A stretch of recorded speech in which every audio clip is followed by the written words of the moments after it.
Hello বন্ধুরা, আপনাদের স্বাগত জানাচ্ছি 15 মিনিট শো ওয়েব সিরিজ চ্যানেলে। রুবি সিরিজের প্রথম অংশে আমরা গল্পের রহস্যময় দিকগুলো তুলে ধরেছিলাম। আজ আমরা পৌঁছে গেছি এই রোমাঞ্চকর যাত্রার শেষ অধ্যায়। আগের পর্বে রহস্য জমাট বেঁধেছিল, আর আজ সেই রহস্যের পর্দা উন্মোচন হবে। আপনি কি প্রস্তুত রহস্যের শেষ অধ্যায় জানার জন্য?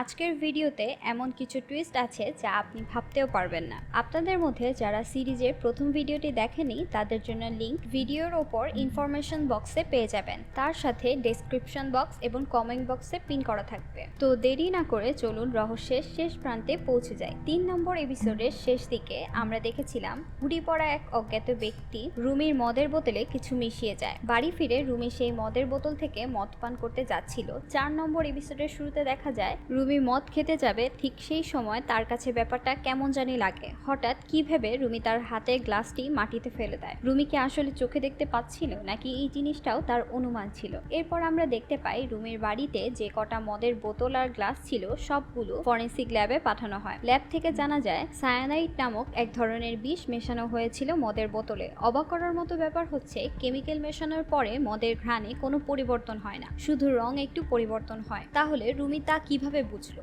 সে কি চোখে দেখতে পায় নাকি তার অনুমান, নাকি সে অভিনয় করছে? এ বিষয়টা খুবই রহস্যজনক। এরপর এশা রুমির সাথে দেখা করতে আসে। এশা বলে, স্যার একটা ব্যাপার নিশ্চিত, কেউ না কেউ আপনাকে হত্যা করতে চায়। আর আপনি কিভাবে বুঝলেন ওই গ্লাসের মধ্যে বিষ রয়েছে? এটাও কি আপনার অনুমান? রুমি বলে, এশা আমার মনে হচ্ছে আমাকে যে হত্যা করতে চায় আমার মায়ের মৃত্যুতেও তার হাত আছে। এশা বলে, স্যার আপনার বাসার আশেপাশের সিসিটিভি ফুটেজ থেকে আমরা একজন কালো হুডি পরা ব্যক্তিকে সন্দেহ করছি। এশা যখন রুমিকে একথা বলছিল তখন তরিকুর এসে বলে, আমিও তো এমন একজন লোককে প্রায় দেখি। এরপর এশা বলে, স্যার ইমিডিয়েটলি আপনার বাসার সামনে ফোর্স মোতায়েন করতে হবে, আমরা এভাবে আর আপনাকে মৃত্যুর মুখে ঠেলে দিতে পারি না। এর পরের দৃশ্যে আমরা বশিরকে দেখতে পাই। দেখা যায় বশির ল্যাপটপের সামনে বসে অশ্লীল অঙ্গভঙ্গি করছে। ওইদিকে হেড অফিসে আরিয়ান জানায় বশির বাসায় যে ল্যাপটপটি পাওয়া গিয়েছিল তার এক্সেস পাওয়া গেছে। ল্যাপটপ দেখে বোঝা যায় বশির পর্নোগ্রাফিতে অ্যাডিক্টেড ছিল, আর এই ল্যাপটপে নেহা আর তার বয়ফ্রেন্ডের বেশ কিছু নোংরা ভিডিও দেখা যায়। রুমির বাসার সামনে যাতে এক্সট্রা পুলিশ মোতায়েন করা হয় এই জন্য এশা সিআইডি হেড অফিসারের কাছে অনুরোধ করে। ওইদিকে আরিয়ান বলে নেহার বয়ফ্রেন্ড সজীবকে খুঁজে পাওয়া গেছে, সজীব তার নিজের গ্রামে লুকিয়ে আছে। এরপরের দৃশ্যে আবারও রুমিকে স্বপ্ন দেখতে দেখা যায়। সে দেখে রুমে তাকে একটি সোফায় বেঁধে রাখা হয়েছে এবং তার সামনে এশা আরিয়ান দুজন রোম্যান্স করছে। এরপর রুমি এশাকে তার বাসায় ডাকে এবং তার স্বপ্নের ব্যাপারে বলে। রুমি বলে এই স্বপ্নের মানে হতে পারে ধোঁকা। নেহা হয়তো কাউকে ধোঁকা দিয়েছে, আর হয়তো বা এই খুনের পেছনে এমন কোনো কারণ রয়েছে। এরপর দেখা যায় এশা অর্ণবের সাথে দেখা করতে যায়। সে তাকে নেহার ভিডিওগুলোর ব্যাপারে জানায়। হুট করে এমন কথা শুনেও অর্ণব অবাক হয় না। এর একটা কারণ অর্ণব অনেকবার নেহা ও সজীবকে ক্লোজ বা ঘনিষ্ঠ হতে দেখেছে। অন্যদিকে রুমি নিজের মতো ইনভেস্টিগেশন করতে বাসা থেকে বের হয়। রুমি এশার থেকে নেহার ভিডিওর কথা শুনেছিল। এই ঘটনার বিস্তারিত তদন্ত করতে রুমি মজিবর নামে একজনের সাথে দেখা করে। এই লোকটি নোয়াখালীর আঞ্চলিক ভাষায় কথা বলছিল। আমরা আপনাদের সাথে আগেই বলেছিলাম রুমির বেশ কিছু আঞ্চলিক ভাষায় কথা বলার পারদর্শিতা রয়েছে। সে মোটামুটি সব মানুষের সাথে তাদের আঞ্চলিক ভাষায় কথা বলতে পারত। এখানেও রুমি নোয়াখালীর আঞ্চলিক ভাষা ব্যবহার করে জিজ্ঞাসাবাদ করতে থাকে। রুমি মজিবের কাছে জানতে চায়, এখনো কি অশ্লীল ভিডিওর ব্যবসা করো নাকি? মজিব বলে, না ভাই, কন কি, ভালো হয়ে গেছি। কিন্তু রুমি বলে, ভালো হয়ে গেছো এই কথা কোনোদিন হুনসনি, কুত্তার ল্যাজ টানলে ঘরে সোজা হয়। অন্যদিকে দেখা যায় রুমির বাড়িতে তার নিরাপত্তার জন্য যেসব অফিসার মোতায়েন করা হয়েছে আরিয়ান তাদের বলে, আজকে তোমাদের যাওয়ার দরকার নেই, আজকে আমরা সজীবকে ধরতে যাব, তাই আমাদের কাছে এখন এটি সবচেয়ে বেশি গুরুত্বপূর্ণ। রুমির বাড়িতে একদিন পরে গেলেও কিছু হবে না। সমস্ত ফোর্স নিয়ে আরিয়ান সজীবকে ধরতে তার গ্রামের বাড়িতে যায়, কিন্তু পৌঁছানোর পর দেখা যায় সজীব নেই, সজীব পালিয়েছে। এরপর সিন ফ্ল্যাশব্যাকে গেলে দেখা যায় নেহা ও সজীব বশিরের সাথে কথা বলছে। আসলে যখন নেহা ও সজীবের টাকা শেষ হয়ে যেত তখন তারা বশিরের কাছে আসত। তারা দুজনেই ড্রাগ অ্যাডিক্টেড ছিল এবং নেশার টাকা জোগাড় করার জন্য যে কোনো কিছুই করতে পারত। বশিরের পর্ন ফিল্মের একটি ইন্ডাস্ট্রি ছিল। সে টাকার বিনিময়ে অনেক তরুণ তরুণীর ভিডিও বানিয়ে নিত এবং এই ভিডিও দিয়ে ব্যবসা করত। ল্যাপটপে নেহা ও সজীবের যে ভিডিওটি আমরা দেখতে পেয়েছিলাম তা আসলেই বশির বানিয়েছিল। নেহা আর সজীব বেশ মোটা অঙ্কের টাকার লোভে এই ভিডিওটি বানিয়েছিল। সিন বর্তমানে আসলে দেখা যায় এশা নেহার মা সোনিয়ার সাথে দেখা করতে এসেছে। এশা তাকে নেহার এই পর্ন ভিডিওর ব্যাপারে জানায়। এই কথা শুনে সোনিয়ার সাথে সাথে সাথে অজ্ঞান হয়ে যায়। এরপর দেখা যায় রুমির বাসায় কোনো গার্ড না থাকায় রাতের বেলা ওই কালো হুডি পরা লোকটি বাসার ভেতরে ঢুকে পড়ে। তরিকুল ওই সময় বাইরে যাচ্ছিল। সে কালো হুডি পরা লোকটিকে দেখতে পায়। তরিকুল একটি লাঠি দিয়ে লোকটির পিছু নেয় এবং মারার চেষ্টা করে। লোকটি বাড়ির পেছনে ঢুকতে গেলে তরিকুল পেছন থেকে লাঠি দিয়ে এক বাড়ি মেরে লোকটিকে ফেলে দেয়। লোকটি বেঁচে আছে নাকি মারা গেছে তা চেক করার জন্য তরিকুল লোকটির কাছে যায়। মাস্ক সরিয়ে তরিকুল লোকটির চেহারা দেখে হতভম্ব হয়ে যায়। তরিকুলের চেহারা দেখে মনে হচ্ছে সে লোকটিকে খুব ভালো করেই চেনে। কে এই লোকটা, আর কেই বা রুমিকে মারতে চায়? তাহলে কি রুমির শত্রু কোনো পরিচিত কেউ? আর এখানেই এপিসোড ৪ শেষ হয়ে যায়। ৫ নম্বর এপিসোডের শুরুতে দেখা যায় তরিকুল মাস্ক পরা লোকটার চেহারা দেখে থমকে গেছে। হঠাৎ লোকটি তরিকুলের গলা চেপে ধরে। লোকটি এক পর্যায়ে তরিকুলকে শ্বাসরোধ করে মেরে ফেলেন। এরপর রুমিকে আরো একটি স্বপ্ন দেখতে দেখা যায়। স্বপ্নে রুমি দেখে তার মা একটি কুকুর সাথে নিয়ে এসেছে আর কুকুরটি একটি বাচ্চার দেহ কামড়ে খাচ্ছে। ভয়ে রুমির ঘুম ভেঙে যায়। তরিকুলকে ডাকা শুরু করে কিন্তু তরিকুল আসে না। রুমির কাছে ব্যাপারটা অদ্ভুত মনে হয়। পুলিশকে কল করে। পুলিশ আসলে দেখা যায় তরিকুল মারা গেছে। জানার পর রুমি অনেক কষ্ট পায়। অনেক কষ্ট নিয়ে রুমি নিজে নিজে বলে আমার চোখ নেই, ভালোই হয়েছে। শেষ যখন তরিকুলকে দেখেছি তখন ওকে হাসি খুশিই দেখেছি। আজকে ওর এই চেহারা আমি দেখতে পারতাম না। অন্যদিকে নেহার মা সোনিয়া অফিসের সবাইকে নিয়ে একটা প্রেস মিটিং করে। নেহার বাবা নেহার নামে সব সম্পত্তি উইল করে রেখে গিয়েছিল। নেহার মা নেহার সব সম্পত্তি একটা এনজিওতে দান করে দেয়। এদিকে এশা তরিকুলের মৃত্যুর জন্য আরিয়ানকে দায়ী করে, কারণ আরিয়ান যদি পুলিশ ফোর্স না সরাতো তাহলে এমন পরিস্থিতি ঘটতো না, একটা নির্দোষ লোক মারা যেত না। কথার এক পর্যায়ে এশা এতটাই রাগান্বিত হয় যে সে আরিয়ানের মুখে থু মারে। এই কাজের জন্য এশাকে আরিয়ানের কাছে ক্ষমা চাইতে হয়, কিন্তু আরিয়ান শর্ত দেয় এশা আর এই কেসে কাজ করতে পারবে না। যদি এমন হয় তাহলে সে তাকে ক্ষমা করবে। এরপরে সিনে দেখা যায় সজীব গ্রাম থেকে পালিয়ে অর্ণবের বাসায় এসে উঠেছে। ব্যাপারটা কেমন জানি আজব। এরপর দেখা যায় বশিরের বাসায় কে জানি এসেছে। বশির দরজা খুলে দেখে তার পরিচিত কেউ একজন, আমরা দেখতে পাই না। অন্যদিকে আবার দেখা যায় সন্ধ্যার দিকে অর্ণব আর সজীব মিলে বশিরের জঙ্গলের বাগান বাড়ির দিকে এসেছে। অর্ণব জিজ্ঞাসা করে তুই কিভাবে জানলি বশির এখানেই আছে? সজীব বলে ওর আর নেহার ভিডিও এই বাড়িতেই করা হয়েছিল, আর বাড়িটা জঙ্গলের ভেতরে, তাই বশিরে লুকানোর জন্য এটাই বেস্ট জায়গা। তারা দুজন বাড়ির পেছনে ঢুকে দেখে কে যেন আগেই বশিরকে মেরে ওয়াশরুমের বাথটাবে চুবিয়ে রেখেছে। দেখা যায় নেহার মৃত্যু যেভাবে হয়েছিল ঠিক সেভাবেই বশিরের মৃত্যু হলো। এটা দেখে সজীব আর অর্ণব সেখান থেকে পালিয়ে যায়। এরপর আমরা দেখতে পাই এশা রাতের বেলা একটা সিনেমা দেখছিল। সিনেমাটিতে এশা একটি অদ্ভুত জিনিস লক্ষ্য করে। মনে আছে রুমি একবার এশাকে একটি স্বপ্নের কথা বলেছিল, যেখানে সে একটি বদ্ধ রুমে আটকা পড়েছিল আর রুমের চারপাশে অনেক ধরনের ছবি ছিল। শেষ দিকে অনেক ধোয়ার কারণে রুমি জ্ঞান হারিয়ে ফেলেছিল।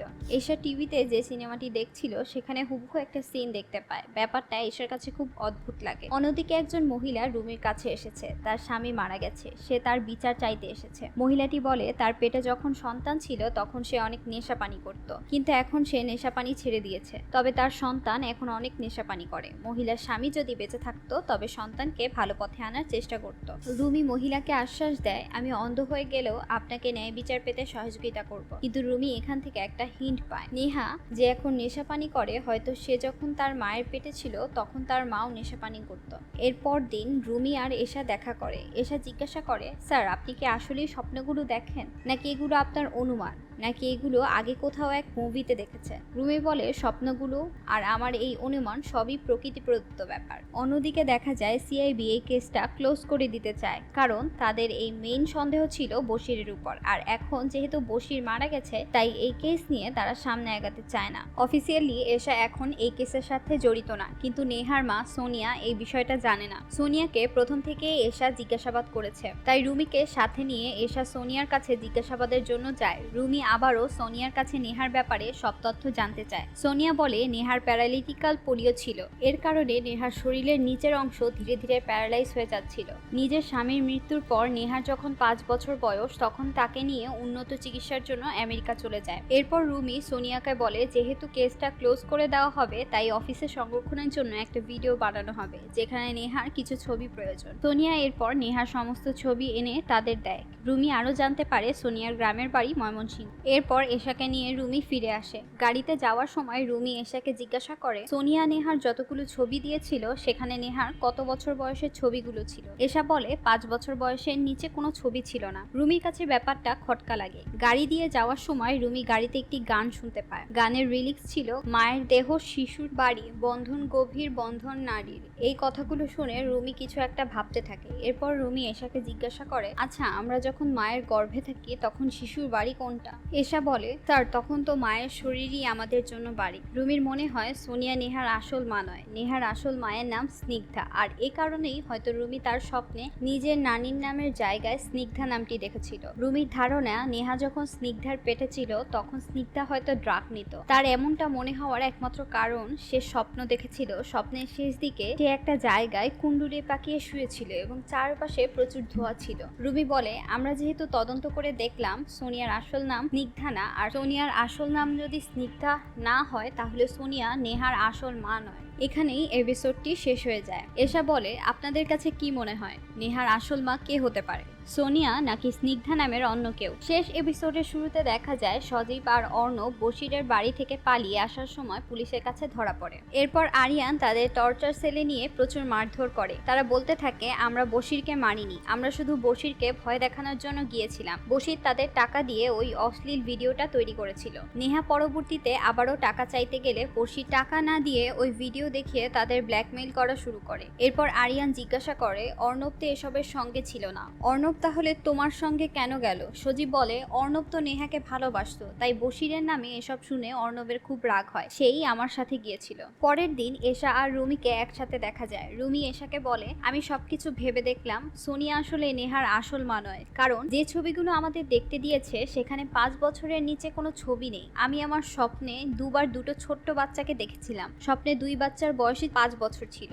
অন্যদিকে সোনিয়া বলেছে নেহার প্যারালাইটিক্যাল পোলিও ছিল, কিন্তু নেহা তো ক্লাসিক্যাল ডান্স করত। এই রোগের কোনো পেশেন্ট ক্লাসিক্যাল ডান্স করতে পারে না। সোনিয়া কথা বানাতে গিয়ে সত্যি কথাই বলে দিয়েছে। রুমি আরো বলে, আমি আর একটা জিনিস খুব শিওর, সেটা হচ্ছে নেহার মা নেহাকে পেটে নিয়ে অবশ্যই নেশা করত, যার কারণে নেহা নেশায় আসক্ত হয়েছে। আমি যদি ভুল না করি, যেহেতু সোনিয়ার বাড়ি ময়মনসিংহ, তুমি এখনই সেখানে চলে যাও, খোঁজ নাও 2008 সালে স্নিগ্ধা নামের কোনো মহিলা মাদক মুক্তি রিহাব সেন্টারে ছিল কিনা। ময়মনসিংহের বড় 4টি রিহাব সেন্টারে খোঁজ নিয়ে দেখা যায় স্নিগ্ধা আক্তার নামের একজন মহিলা একটি রিহাব সেন্টারে ছিল, সাথে তার 5 বছরের একটি মেয়েও ছিল। এশা রিহাব সেন্টারে এক মহিলাকে অনেক অনুরোধ করে ওই মহিলা ও তার মেয়ের একটি ছবি দেখানোর জন্য। মহিলা বলে, ওই ফাইলগুলো অনেক পুরনো, কোথায় আছে জানা নেই। রুমি লক্ষ্য করে মহিলাটি পাবনার ভাষায় কথা বলছে। ঠিক তখনই রুমি তার সব সময়ের খেলাটি খেলে, চট করে পাবনার ভাষায় কথা বলে মহিলাটির সাথে মিশে যায়। রিহাব সেন্টারের সাথে একজন পুরনো আয়া অনেক পুরনো একটি অ্যালবাম বের করে দেয়। অ্যালবামে তারা স্নিগ্ধা ও তার মায়ের ছবি খুঁজে পায়। ছবি দেখে বোঝা যায় সোনিয়া স্নিগ্ধার কাছ থেকে তার মেয়েকে কিনে নিয়ে যায় এবং তাকে লালন পালন করে নিজের মেয়ে বলে চালিয়ে দেয়। এখন কথা হচ্ছে, যেহেতু নেহা স্নিগ্ধার মেয়ে, তাহলে সোনিয়ার আসল মেয়ে কোথায়? রুমি এশাকে বলে, যাও এখনই সোনিয়াকে থানায় তুলে নিয়ে আসো, তাকে জিজ্ঞাসাবাদ করলেই সব সত্য জানা যাবে। এরপর দেখা যায় সোনিয়া সবকিছু স্বীকার করে। সোনিয়া শুধুমাত্র টাকার জন্য তার থেকে 30 বছর বড় লোককে বিয়ে করে। বিয়ের পর খুব দ্রুত সে প্রেগনেন্ট হয়ে যায়, তাতে সন্তানের মাধ্যমে এই লোকের সম্পত্তি ভোগ করতে পারে। কিন্তু তার আসল মেয়ে নেহা জন্মগতভাবে অসুস্থ। নিজের এই অসুস্থ মেয়েকে একদমই সহ্য করতে পারতো না সোনিয়া। সোনিয়া স্বামীর ওপর প্রচন্ড রাগ দেখাতো। মারা যাওয়ার আগে সোনিয়ার স্বামী তার মেয়ের নামে সমস্ত সম্পত্তি উইল করে রেখে যায়। নেহার 21 বছর হওয়ার আগ পর্যন্ত নেহার সমস্ত সম্পত্তি দেখাশোনা করবে সোনিয়া। তবে 21 বছর হওয়ার আগেই নেহা যদি কোনো কারণে মারা যায় তাহলে তার সমস্ত সম্পত্তি অনাথ আশ্রমে চলে যাবে। নেহার ডাক্তারের কাছে সোনিয়া জানতে পারে নেহার অসুস্থতার কারণে সে যে কোনো সময় মারা যেতে পারে, তখন তার সমস্ত সম্পত্তি এতিমখানায় চলে যাবে। তাই সোনিয়া রিস্ক না নিয়েই নিজেই নিজের মেয়েকে ওয়াশরুমের বাথটাবে চুবিয়ে মেরে ফেলে। মেয়ের লাশ বাড়ির পেছনে পুঁতে রাখে। এরপর গোপনে ময়মনসিংহ থেকে নেহা নামের মেয়েটিকে কিনে আনে। নকল নেহার নামে পাসপোর্ট বানিয়ে তাকে আমেরিকা নিয়ে যায়। 12 বছর পর তাকে দেশে নিয়ে আসে, যাতে ছোট্ট নেহার চেহারা কেউ মনে রাখতে না পারে। এভাবেই নকল নেহাকে সবার কাছে নিজের মেয়ে বলে চালিয়ে দেয়। সোনিয়ার প্ল্যান ছিল নেহার বয়স 21 হলে তার কাছ থেকে সমস্ত সম্পত্তি নিয়ে নেওয়া, কিন্তু নেহা মাদকাসক্ত হয়ে পড়ায় প্রচুর টাকার প্রয়োজন হতে থাকে। নেহা তার মায়ের মুখোশ খুলে দেবে বলে হুমকি দেয়, তাই সোনিয়া নিজেই বশিরের মাধ্যমে নেহার অশ্লীল ভিডিও তৈরি করায়। অন্যদিকে সোনিয়া নেহার বাসায় গিয়ে চায়ের মধ্যে ঘুমের ঔষধ মিশিয়ে তাকে বাথটাবে চুবিয়ে মেরে ফেলে এবং বশিরকে ফাঁসিয়ে দেয়। সোনিয়া জানতো যদি নেহা 21 বছরের আগে মারা যায় তাহলে তার সমস্ত সম্পত্তি এতিমখানায় চলে যাবে। সোনিয়া বুদ্ধি করে যে এতিমখানায় সব সম্পত্তি দান করে তা আগেই নিজে নিজের নামে কিনে নিয়েছিল, মানে সম্পত্তি সব দান করলেও ঘুরে ফিরে তা তার কাছেই থাকবে। রুমি তার স্বপ্নে দেখেছিল নেহাকে কোনো এক মহিলা গলা কেটে হত্যা করছে, তাই তার সন্দেহ হয়েছিল নেহাকে বশির আক্তার নয় কোনো এক মহিলা খুন করেছে। এরপর দেখা যায় রুমি এশাকে নিয়ে তার কোনো এক আত্মীয়র বাসায় যাচ্ছে। মনে আছে, রুমি একবার তার অনেক আত্মীয়র সাথে যোগাযোগ করার চেষ্টা করেছিল, কিন্তু কোনোভাবেই কারো সাথে যোগাযোগ করতে পারেনি। শুধুমাত্র একটা জায়গায় সে যোগাযোগ করতে পেরেছিল। যার সাথে যোগাযোগ করতে পেরেছিল তার নাম ছিল নীলা আন্টি, কিন্তু আন্টি বিদেশে থাকায় এখন পর্যন্ত তার সাথে দেখা করতে পারেনি। আজ আন্টি দেশে ফিরেছে। এই খবর পেয়ে রুমি নীলা আন্টির বাসায় যায়, কিন্তু বাসায় গিয়ে দেখতে পায় নীলা আন্টি মারা গেছে। নীলা আন্টির বাড়ির বাইরে আমরা সেই কালো হুডি পরা লোকটিকে আবারও দেখতে পাই। নীলা আন্টি রুমির ব্যাপারে অনেক বড় সিক্রেট জানতেন, তাই এই কালো হুডি পরা লোকটি কোনোভাবে নীলা আন্টিকে মেরে ফেলেছে। এরপর মাথা নষ্ট করার মতো একটা জিনিস আমরা দেখতে পাই, এই কালো হুডি পরা লোকটিকে আরিয়ান পাঠিয়েছে। তার মানে আরিয়ানই এই সব কিছুর পেছনে রয়েছে। তবে এখানেই শেষ নয়, এরপর আরো এক বড় একটি টুইস্ট দেখা যায়। আরিয়ান কালো হুডি পরা লোকটিকে রুমির বাসায় পৌঁছে দেয় এবং বলে এইবার আর কোনো রকম ভুল করবে না, এইবার রুমিকে মারতেই হবে। অন্যদিকে দেখা যায় রুমি নিজের বাড়িতে চলে এসেছে। তরিকুল মারা যাওয়ার পর রুমি রান্না করার জন্য অন্য একজন লোক রেখেছিল। দেখা যায় ওই লোকটা মরে মেঝেতে পড়ে আছে। রুমি লোকটির নাম ধরে পুরো বাড়ি ডাকাডাকি করলে কিন্তু লোকটি সাড়া দেয় না। দিবে কি করে, লোকটি তো মরে পড়ে আছে। লোকটিকে খুঁজতে খুঁজতে রুমি বাড়ির দোতলায় উঠে যায়। ওপরে উঠতেই দেখা যায় ওই কালো হুডি পরা লোকটি উঠে দাঁড়িয়েছে, কিন্তু রুমি কিছুই দেখতে পাচ্ছিল না, কারণ সে তো অন্ধ। কালো হুডি পরা লোকটি আস্তে আস্তে রুমির সামনে চলে আসে। এক পর্যায়ে রুমি হোঁচট খেয়ে পড়ে যায়। লোকটি রুমিকে দাঁড়াতে সাহায্য করে। রুমি ভাবছিল তার রান্নার লোক শোভান হয়। রুমি রেগে বলে, কোথায় ছিলে এতক্ষণ, কতক্ষণ ধরে তোমাকে ডাকছি। ঠিক তখনই কালো হুডি পরা লোকটিকে আমরা প্রথমবারের মতো দেখতে পাই। লোকটি তার মাথায় ক্যাপ আর মুখের মাস্ক খুলে ফেলে। এরপর আমরা যা দেখতে পাই তা দেখে আপনাদের চোখ চড়ক গাছ হয়ে যাবে। দেখা যায় অবিকল রুমির মতো দেখতে আরেকজন, তার মানে চঞ্চল চৌধুরীর সামনে আরেকজন চঞ্চল চৌধুরী। লোকটি রুমিকে ধমক দিয়ে বলে, এই চুপ, কে শোভান, আমি বিদেশি অতিথি। তার মানে এই লোকটি রুমির যমজ ভাই। ভারতে যখন রুমির মা বিয়ে করেছিলেন তখন তার যমজ সন্তান হয়, কিন্তু ডিভোর্সের সময় রুমির মা রুমিকে নিয়ে চলে আসেন আর এই লোকটিকে তার বাবা রেখে দেন। রুমির বাবা একজন সম্পূর্ণ খারাপ মানুষ ছিলেন। ছোটবেলা থেকেই রুমির এই ভাইকে অনেক নির্যাতন করতেন। রুমির এই ভাইকে অনেক কষ্টে জীবনযাপন করতে হয়েছে। এক সময় সে চুরি ডাকাতিতে জড়িয়ে পড়ে। এরপর তার জেল হয়। জেলে বসে বসে তার মায়ের প্রতি অনেক ঘৃণা জন্মায়। সেভাবে তারা দুজনই যমজ ভাই, একই রকম চেহারা, একই রকম সবকিছু, কিন্তু জীবনের এত পার্থক্য কেন? একজনের এত ভালো জীবন, আরেকজন জেলে পচে মরছে। তার মা রুমিকে নিয়ে এলেন, কিন্তু তাকে ফেলে গেলেন। এ কেমন বিচার? জেল থেকে বের হয়ে সে তার মায়ের উপর প্রতিশোধ নেওয়ার পরিকল্পনা করেন। আরিয়ান সবকিছু জানতো। আরিয়ান জানতো রুমির ভাই রুমিকে মারতে চায়, তাই এতদিন আরিয়ান তাকে সাহায্য করে আসছিল। রুমির মাকে ছাদ থেকে ধাক্কা দিয়ে রুমির যমজ ভাই ফেলে দেয়। আফসোসের বিষয়, রুমির মা মৃত্যুর আগে তাকেও রুমি ভেবেছিল। রুমির সাথে যত অঘটন ঘটেছে সব তার যমজ ভাই করেছে। এরপর রুমির ভাই একটি ছুরি বের করে বলে, এই দেখ, তোকে মারার জন্য সমস্ত বন্দোবস্ত করে রেখেছি। তুই তো এমনিতেই কানা, তুই তো কিছুই দেখবি না। চল আমার সাথে ভেতরে চল, আজ তোর চোখ অপারেশন করব। রুমিকে মারার জন্য সে ভেতরের রুমে যায়। আমরা দেখতে পাই রুমি একটি মুচকি হাসি দেয়, যা সন্দেহজনক ছিল। রুমি বলে চল। এরপর দেখা যায় এশা রুমির সাথে দেখা করতে রুমির বাসায় আসে। ঘরে ঢুকে রুমিকে খুঁজতে থাকে। ঠিক তখনই রুমি দোতলা থেকে নিচে নামে এবং এসে এশাকে জড়িয়ে ধরে। এশা রুমিকে পছন্দ করত, কিন্তু রুমি কখনো এরকম কাজ করবে তা তার চরিত্রের সাথে যায় না। তবু এশার কাছে বিষয়টা খুব ভালো লাগে। সে খুব খুশি হয় এবং সেও রুমিকে জড়িয়ে ধরে। রুমিকে জড়িয়ে ধরে এশা দেয়ালে রক্তের কিছু দাগ দেখতে পায়। এখানেই এপিসোড শেষ হয়ে যায়। আমরা আসলে বুঝতেই পারলাম না এই রুমি কোন রুমি। এটি কি আসল রুমি নাকি তার যমজ ভাই? বন্ধুরা, রুমি সিরিজের রহস্যময় সমাপ্তি এখানেই। গল্পের এই শেষ কি আপনাকে চমকে দিয়েছে? তাহলে অবশ্যই ওয়েট করতে হবে রুমি সিরিজের দ্বিতীয় সিজনের জন্য। আমি নিজেই খুব আশাবাদী দ্বিতীয় সিজনটি অসাধারণ সিজন হতে চলেছে, কারণ সেখানে আমরা জানতে পারবো চঞ্চল চৌধুরীর সাথে আসলে হলোটা কি, আর কেই বা আসল রুমি। কমেন্টে আপনার মতামত জানিয়ে দিন। আপনাদের একটি লাইক এবং সাবস্ক্রাইব আমাদের নতুন ভিডিও তৈরি করতে অনুপ্রেরণা যোগায়। তাই ভালো লাগলে লাইক করুন, বন্ধুদের সাথে শেয়ার করুন এবং চ্যানেলটি সাবস্ক্রাইব করুন। আপনারা থাকুন আমাদের সঙ্গে, আর আমরা আসবো নতুন গল্প নিয়ে। ধন্যবাদ।